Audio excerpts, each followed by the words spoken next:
Angangsa ngasidi kuramachana nakoida aikoigi ipa ipusingna libiramba phunga wari ama libige ko warigi mamingna ne mina usek langmaidong onkhibagi warini noibu taningdra ne taninge munataw thaina mamangaida lalon itik toba nupa ama khungang amada leirambore mahaki nongkhangnu kobi masak matau phajakhrabi nakoi muk chawrabi machanupi amakhak leirambajani nongkhangnu hairibi nupi macha achina angang oiringai mabu pokpi mamai be madu shikhraboire nongkhangnu gi mapa adudi mayum thadokuna lalol itik toba hek chatpanina angang ado mathanta thamlamba yadabanina matam khara mahak thabak sathoktre yamna munna khallaba matungda nupa aduna atoppa nupi ama atonbi oina lawrage haina leple do angangsa bema Sobia,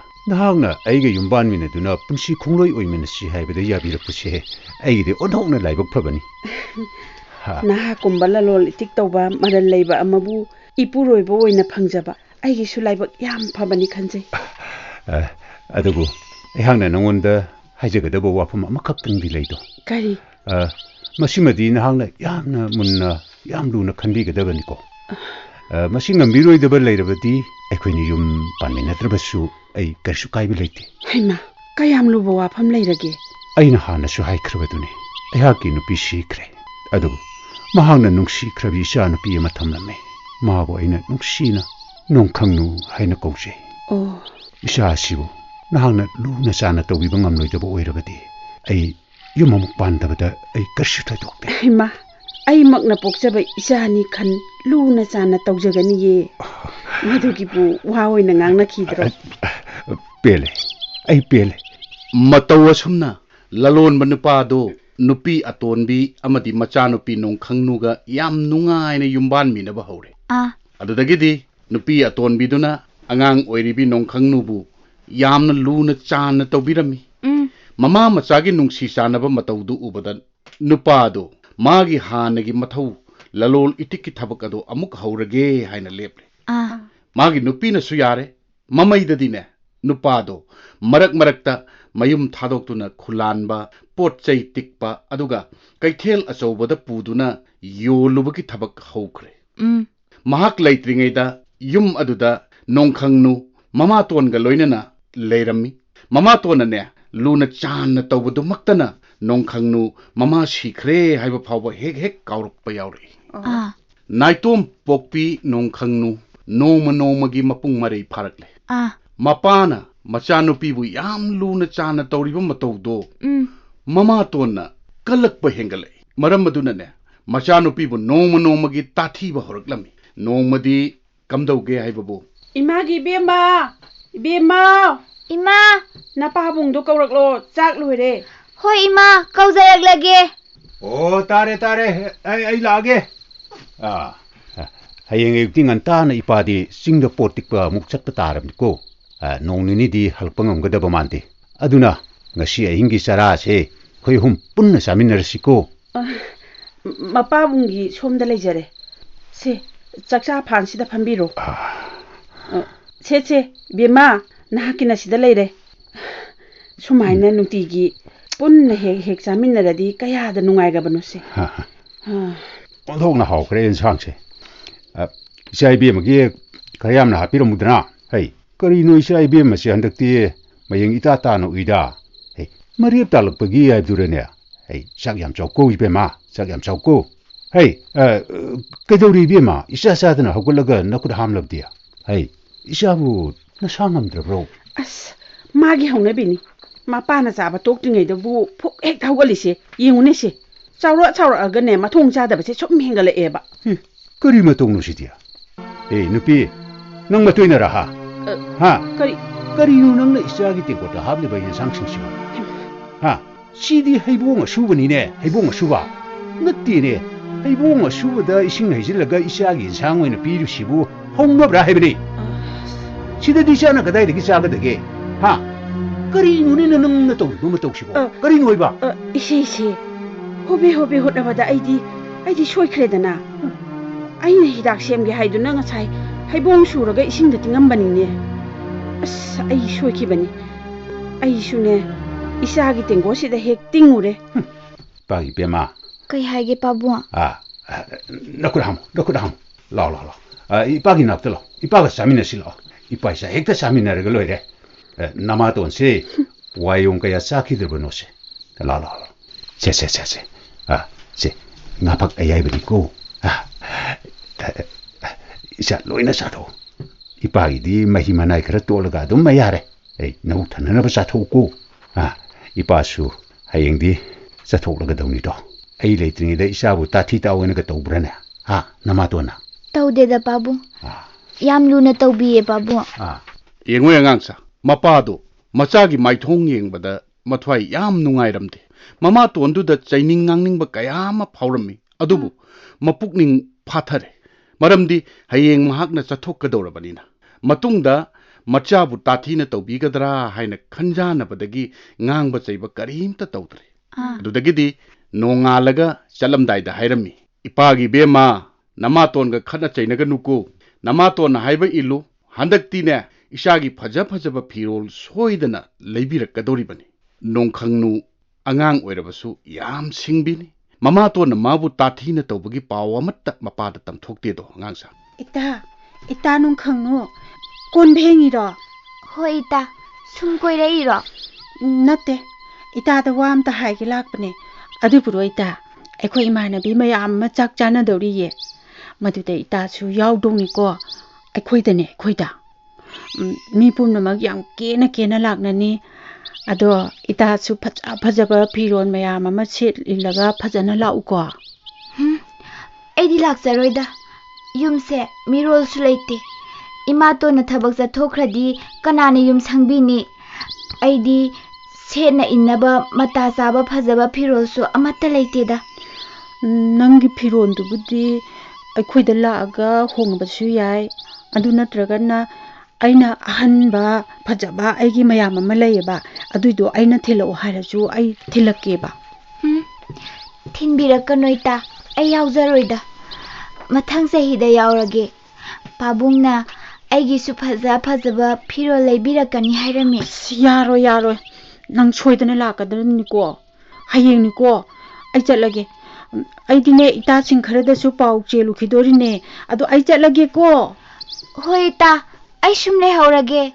Hai nongkhangnu tari bara nangbo. Kai haige ima ai kon phengiye. Hai lao yengoi hayengse ai ngantana ipam chatpa tare. Ibung ama masa ngamdre hairi. Ayukto aigidi chak hapuranu. Mata chadradine ahingsu halaktaba yai ko. Yumda ningthina layu ko chathok khotokpaga yaroi. Ita sing mayam chak chanani haibane. Hoi ma ai chatrasu yani chatlaroida. Kariya namanabi mayanga chak chanani ba. Hai chak chanabaga yawba yaroi ko. Mayam tinbadu da nangbu kari set induna chatkadorino. Ha kama yawdorino. Shikhrabi namaduna isagini haidana kari leiduna thambirange. Miyam mamangda aibu yologodaurinine. Ha yologodaurinne ba. Mama poktabi sina macha nupi asgi karimta leibidre haihatlage sine ba. Masi angangsi masi mabu yam ludaurinhe masya. Nungchikna bi oine hek tauradana. Mama to kaya wayong charamoine. Yaroi chatpaga yaroi harisini. Ima ai yauge haijadi layoi khrabi ima budi panduna ngangbiganu ba ima. Is mama asiba panbagi warawbi ga su taurinhe masya. Mataw asumnane nongkhangnu mata singi marakta tinba phangkhidre do angangsa. Mapa laitaba matamda mama tonna mabu thina ngang sakpada laiwai khrabi mama du panduna ngangbado ma mathwai yam nungai jati. Mayam sakchana banumita mahak yaudre. Ada mama ton dudine ngantana mapam sakre. Mama nabi amana magi sak ensang pubirakhi.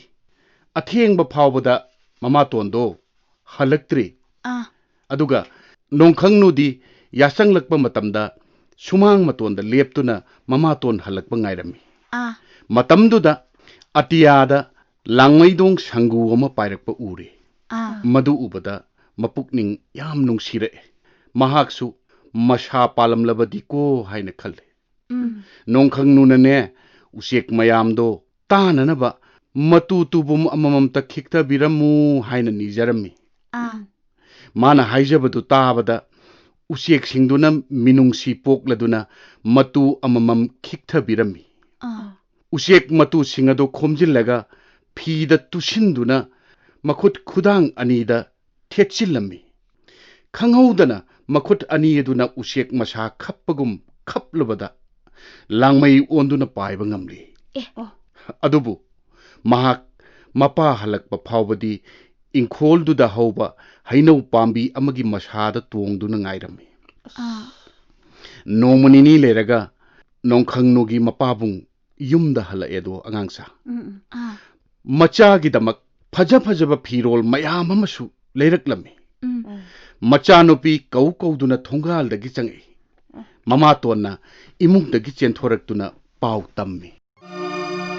Kaubirurano. Nachanupi mona sengau lakpi taungambido. Ngarangdagi yumda halaktre. Khawang koi chenduna thirubani. Thiba khangdre. Soidana chelamani. Kari haiba. Aigi isa nongkhangnu chenkre haiba. Sibu oithokpa yaba warane. Mapa aina chathokringeida mahangna chen songkhiba hongnabrane. Natte mamadon. Nahangna isabu phuseiduna tankibadi natteko. Kanana phuseirugadagine. Ayuki numidangi thagum yengduna laijaribane. Hoi magi bema nongkhangnu.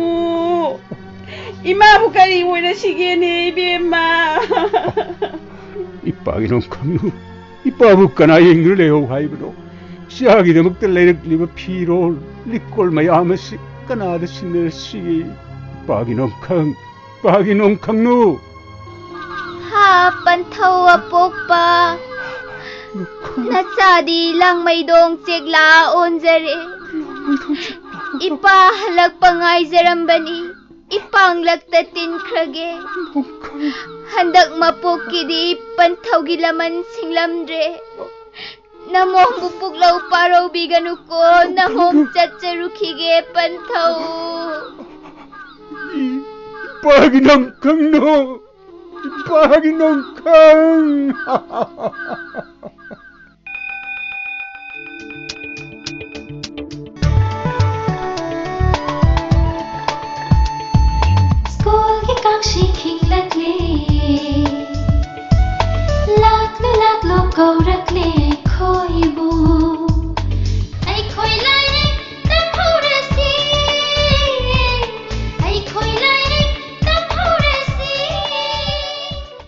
Sandok-sariba thauram asi Department of Education S SAMAGRA SHIKSHA MANIPUR की मखादा पुथोक्सबनी थौरम asi Department of Education S की YouTube channel dasu taba phangbigani ngasi के class 6 की Manipuri subject की tangkak asiga mari lainaba wahang hangjari wahang di nongkhangnu gi enjang tengkota mamato na kari oina hapkhibage wahang amuka na ningsingjari nongkhangnu gi enjang tengkota mamato na kari oina hapkhibage achumba pa khompi birak pasingi manungdagi lottery toroga khangatlaba mahiroi singda ahanba mana oina lupa chamanga ani suba amasung ahum suba taraba singda lupa chahum amasung lupa chani pijagani adomna pakhom pirakpada isagi ming class amasung school gi maming marik chumna WhatsApp number 9862286926 ta pakhom pibirau prize winner di ngasidegi tangkak tariki matungda laukthok chagani Mamangda aibadi thasigi tara marida hangjakiba class 6 science ki lesson number 4 gi wahangi pakumdi transparent aibasini chumna pakum pibirak pasingi manungdagi lucky draw tawraga mathang sinna ahum khangatchare khangatlabasing adudi ahanbada elangbam memory chanu irilbung high school ani subada Luckison Wycombe CGCC amasung ahum subada elangbam Nancy chanu Catholic School Kanchipurni adongi selgi mana atuba matamda adongi lephamda tharak lagani ngasi gi damaktadi kaina nabayathang nijari pinabirasi